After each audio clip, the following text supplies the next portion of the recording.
Sebelum menonton, jangan lupa like, subscribe, dan tekan tombol lonceng. Selamat menyaksikan. Pada hari pertama penyelenggaraan D11 Asian Plus China Chinese Clans Friendship Conference dan The Third International Youth Forum yang digelar di JS Luansa Hotel, Jakarta, berlangsung sebuah rapat pimpinan delegasi dari sejumlah negara yang tergabung dalam Asian China Clans Association atau ACCA.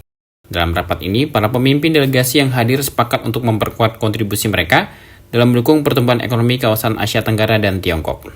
Rapat pimpinan yang dipimpin oleh Ketua Umum Persatuan Sosial Marga Tionghoa Indonesia atau PSMTI, Wilianto Tanta, dan Sekretaris Jenderal ACCA Thailand, Mr. Huang Hanliang, dihadiri oleh sejumlah pengurus pusat PSMTI, serta pimpinan Asosiasi Marga Tionghoa dari negara-negara Asia Tenggara.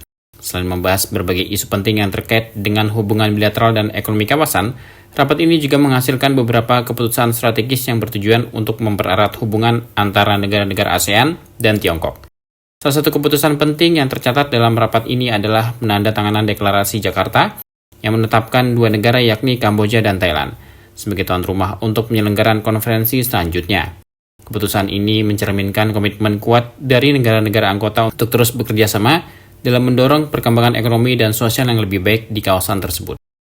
Selain itu, rapat pimpinan juga menyepakati pembentukan Asian China Youth Association, sebuah organisasi yang diharapkan dapat memperkuat jaringan pemuda Tionghoa di Asia dan menciptakan lebih banyak peluang kolaborasi di berbagai bidang.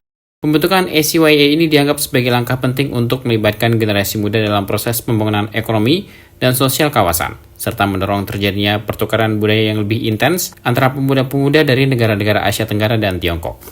Ketua Panitia Pelaksana D11 Asian Plus China Chinese Clans Friendship Conference, Martinus Joni Sugiharto mengatakan, Rapim kali ini menjadi sejarah karena telah menentukan dua negara sekaligus untuk menjadi penyelenggara konferensi ACCA yang ke depan digelar setiap 1 tahun sekali.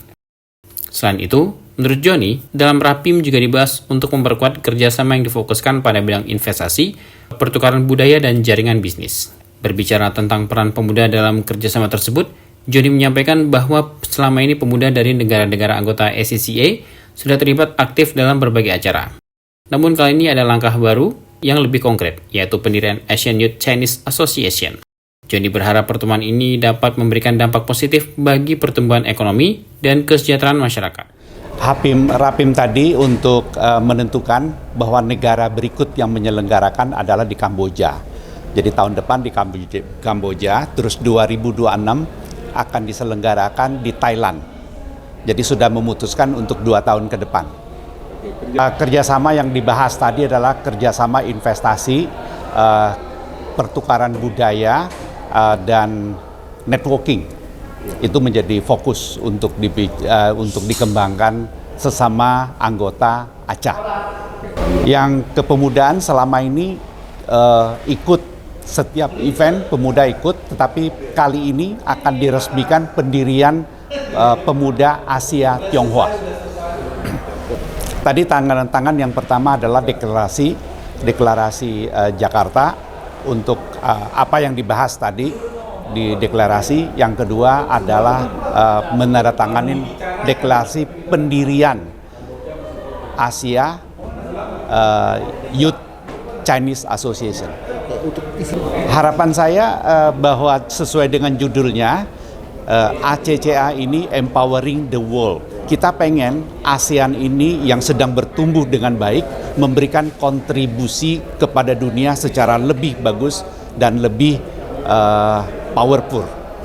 Memberikan kontribusi ekonomi, investasi, networking akan mendorong dunia untuk berkembang lebih cepat.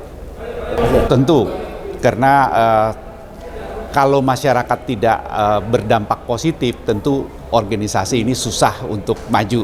Jadi kita tentu berharap pertumbuhan ekonomi akan memacu kesejahteraan rakyat di masing-masing negara. Ini akan memberikan kontribusi keamanan di wilayah ini. Tim Eljon Media melaporkan.